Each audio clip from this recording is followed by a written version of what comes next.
오늘의 주요 이슈를 키워드로 풀어보는 뉴스픽 시간입니다. 보도국 박병준 기자 나와 있습니다. 네, 박 기자 뉴스픽 참 오랜만입니다. 그렇습니다. 첫 번째 키워드 뭘로 준비하셨어요? 네, 첫 번째 키워드는요. 코로나와 불륜입니다. 요즘 시청자 여러분들이 가장 궁금해하는 게 바로 내 주변에 확진자 발생 여부일 겁니다. 그중에서도 확진자 동선이 초미의 관심사가 되고는 하는데 부산에서 있었던 해프닝 얘기를 먼저 해보겠습니다. 확진자의 동선이 공개가 됐는데 남녀 확진자가 같은 숙박시설에 갔다더라. 그래서 한쪽은 약혼자도 있었는데 이 동선 공개로 불륜이 들통난 것 아니냐. 이런 내용이 온라인 커뮤니티를 중심으로 뜨겁게 달궈졌습니다. 하지만 부산에서 나온 가짜 뉴스였습니다. 부산시가 나서서 전후 관계를 밝히면서 적극 해명을 했고요. 해당 게시글도 대부분 삭제가 됐습니다.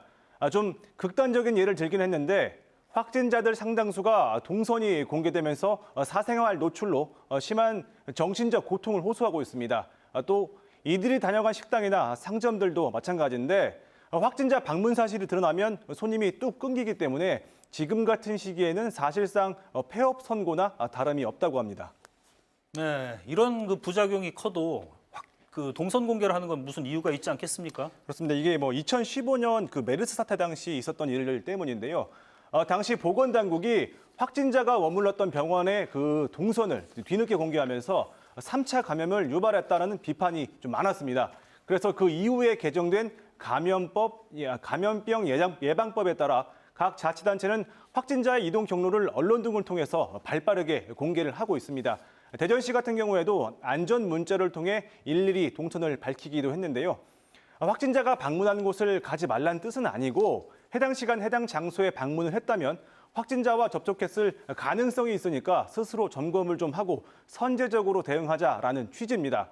문제는 공개 범위와 방법 등에 대한 세부 지침이 없다 보니까 동선 공개가 제각각이라는 데 있습니다.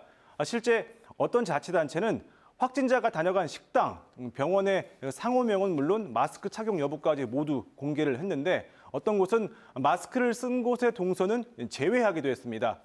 또 어떤 경우에는 주거지를 명확히 밝히는가 하면 자택 이렇게 딱 두 글자로만 표기하기도 하는 모습도 있습니다. 특정 장소를 방문한 사실을 공개했다가 또 삭제를 하면서 또 엉뚱한 압력을 받은 게 아니냐라는 의혹을 낳기도 했습니다. 여기에 더 나아가서 온라인상에는 확진자 동선에 따라서 무분별한 인성평가까지 이루어지고 있습니다.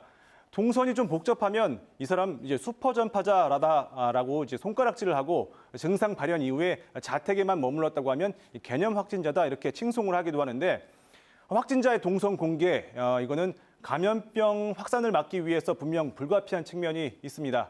하지만 확진자들 역시 이번 사태의 피해자가 분명한 만큼 합리적인 선에서 전국적으로 통일된 공개 기준을 만드는 것도 이번 코로나19 사태가 던져준 숙제가 아닌가 싶습니다. 네, 다음 키워드는 뭘로 준비했습니까? 네, 다음 키워드는요. 갈등 복합 터미널 꼽아봤습니다. 또 유성 복합 터미널 얘기입니다.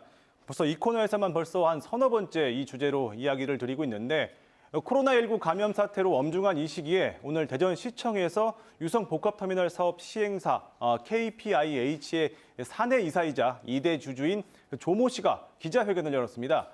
현재 대표인 송모 씨 측이 각종 불법 행위를 저질렀고 주식도 자신들 측에 압류가 됐으니까 이제 대표직에서 물러나야 한다라는 내용이 기자회견의 요지였습니다. 반면 여기에 대해서 송 씨 측은 조 씨의 주장은 사실과 다르고 또 사업은 이달 안에 반드시 착공할 수 있다라고 반박을 했습니다. 복잡한 이 회사 내부 사정을 이야기하려고 한 게 아니고요. 이 내분이 미칠 영향을 이야기해 보려는 겁니다. 여러 번 이 자리를 통해서 말씀을 드렸지만 이 사업은 2018년 5월 현재 사업자가 지정된 이후 2년이 다 되도록 아직 착공도 하지 못했습니다. 착공 예정일도요, 경찰 수사 등의 영향으로 처음에는 2018년 10월에 한다고 했다가 또 지난해 중순으로 미뤄졌다가 이번에도 안 되자 지난해 연말, 올 초까지 또 미뤄졌지만 착공을 못했는데요. 이후에 사업자 측은 무슨 일이 있어도 3월 안에, 이달 안에는 착공하겠다고 공언을 했는데 이번엔 내분이라는 걸림돌을 또 만났습니다. 사업의 핵심은 당연히 돈입니다. 이 사업은 7천억 원대의 막대한 돈이 들어가는 사업인데 이 자금을 마련하려면 대기업이 아닌 이상 금융권 대출이 필수적입니다. 하지만 내분으로 대출이 막힐 가능성이 높아지고 있는 게 문제입니다. 해당 사업의 PF 대출을 맡고 있는 금융권의 핵심 관계자와 저희가 오늘 통화를 해봤는데 이 금융사 측은 터미널의 양대 사업자, 그러니까 주주 모두의 지분 100%를 다음 달 초까지 담보로 제공하지 않으면 대출이 진행될 수 없다고 밝혔습니다. 남은 한 달 동안 양대 주주가 합의하지 않으면 사업이 또 지연될 가능성이 현재로서 매우 높은 건데요. 복합터미널을 짓겠다고 대전시가 사업자를 최초로 선정한 게 2013년인데 지난 7년 동안 건물 기둥 하나를 세우긴커녕 사업자만 3번이나 바뀌었고 또 이번 사업자마저 복잡한 내분으로 진흙탕 싸움으로 번지고 있습니다. 지금 당장 착공에 나서도 시민들은 앞으로 3년 뒤 2023년 하반기 이후에나 사용할 수 있다는데 이마저도 또 늦어지게 생겼으니까 이쯤 되면 유성 복합터미널이 아니라 갈등 복합터미널로 불려도 크게 틀린 말은 아닌 것 같습니다. 지금까지 뉴스픽이었습니다.